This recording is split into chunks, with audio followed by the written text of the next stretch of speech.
Le président du Conseil européen estime que la Russie a trahi la population arménienne. Au micro d'Euronews, Charles Michel souligne que c'est l'une des leçons tirées du conflit entre l'Arménie et l'Azerbaïdjan. Il est certain que lorsqu'il y a une action affaiblit ou renforce Moscou. Mais il y a une certitude maintenant, plus personne ne peut ne pas le voir, c'est que la Russie a trahi la population arménienne. Et la Russie a émis le souhait d'avoir des soldats présents pour garantir ces accords de stabilité, ces accords de sécurité.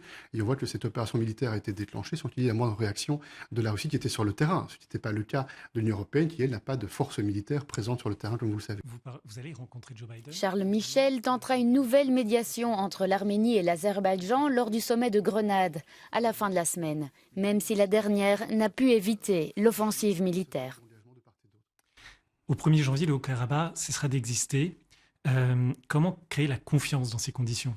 Je pense qu'il y a une grande responsabilité du côté de l'Azerbaïdjan. À partir du moment où c'est l'Azerbaïdjan qui a déclenché une opération militaire, c'est maintenant l'Azerbaïdjan de montrer une bonne volonté, une bonne foi dans un engagement avec une surveillance nécessaire par la communauté internationale pour protéger les droits et la sécurité de toute la population qui vit en Azerbaïdjan, y compris la population arménienne. Mais la relation de l'Union européenne avec l'Azerbaïdjan est complexe. Le pays est désormais l'un des principaux fournisseurs de gaz de l'Union européenne.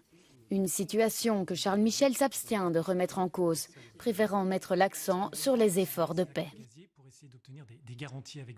C'est un partenaire aujourd'hui, oui c'est un partenaire. Est-ce que pour autant ça veut dire que la relation est simple? Non, la relation n'est pas simple. Est-ce qu'il y a une difficulté? Oui, et cette difficulté est réelle, elle doit être appréhendée.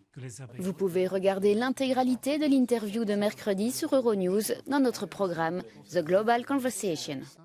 N'est pas simple, c'est par la communauté internationale pour protéger les droits et la sécurité de toute la population.